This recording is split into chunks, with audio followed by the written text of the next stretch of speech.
कि कैसे राजीव दीक्षित एक बहुत बड़ा बदलाव लेकर के आए, एक इलनेस से वेलनेस को बिल्ड किया। बोला बीमारी ठीक नहीं करनी, बीमार होना ही नहीं है।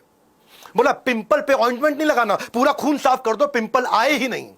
एलोपैथी से आयुर्वेद का एक नया क्रांति राजीव दीक्षित देश भर में घूम घूम के प्रचार कर रहे थे। स्वदेशी आंदोलन का 13,000 लेक्चर दिए। भाई साहब मैं सोचता हूं मैं थोड़े बहुत लेक्चर देता हूं, उतने में लगता है मैं काफी काम। 13,000 लेक्चर उस समय भी कहा करते थे आयुर्वेद से बड़े बड़े रोगों का इतना निवारण हो जाएगा, और कहा, और उनकी बात आज सारे एक्सपर्ट्स मानते हैं, मेदांता के नरेश त्रेहान मानते हैं। राजीव दीक्षित जी ने देखा कि यार ये आयुर्वेद की दवाइयां हैं, इनसे heart, cancer, diabetes, weight loss, arthritis या हार्मोन्स खराब हो रहे हैं, उनको ठीक करना है, कोई डिटॉक्सिफिकेशन करना है, blood pressure, hypertension, anxiety, migraine, liver cirrhosis, kidney creatinine, जिनकी बातों को उन वक्त लोगों ने बहुत इग्नोर किया था ना, आज उनकी बातों पे लोग इग्नोर नहीं गौर कर रहे हैं। कैसे? नवजोत सिंह सिद्धू जी का इस समय लेटेस्ट आप कहानी सुन रहे हो कि भाई मेरे ख्याल स्टेज 4 का कैंसर था, 3% सर्वाइवल के चांसेस थे। कपिल शर्मा शो में भी आए थे।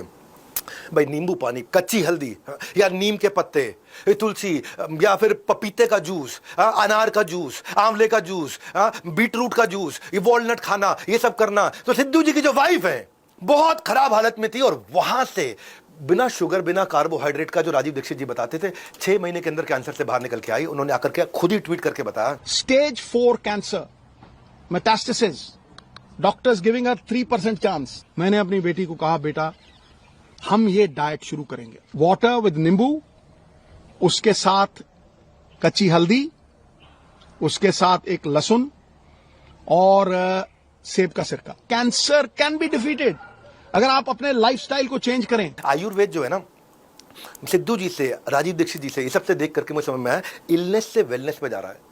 बिजनेस में भी क्या होता है, वेलनेस अगर आ जाए आपके बिजनेस के अंदर भी तो इलनेस नहीं आती है। हाँ, बिजनेस में वेलनेस कैसे आती है? बिजनेस में ना आप रिएक्टिव नहीं, एलोपैथिक अप्रोच नहीं, प्रोएक्टिव आयुर्वेदिक अप्रोच लो। क्वालिटी कंट्रोल नहीं कि भाई खराब ना निकला है ठीक कर दूं, क्वालिटी अश्योरेंस कर दो, खराब निकले ही नहीं कोई चीज। आउटपुट मैट्रिक्स नहीं, इनपुट मैट्रिक्स ठीक करो कि आउटपुट अपने आप अच्छा है। रिजल्ट स्कोर नहीं, एफर्ट स्कोर अच्छा करो कि रिजल्ट अपने आप अच्छा है। स्पोराडिक ग्रोथ नहीं, सस्टेनेबल ग्रोथ लेकर क्या ऊपर नीचे ना हो। खाली रेवेन्यू नहीं चाहिए कि रेवेन्यू और प्रॉफिटेबल रेवेन्यू चाहिए।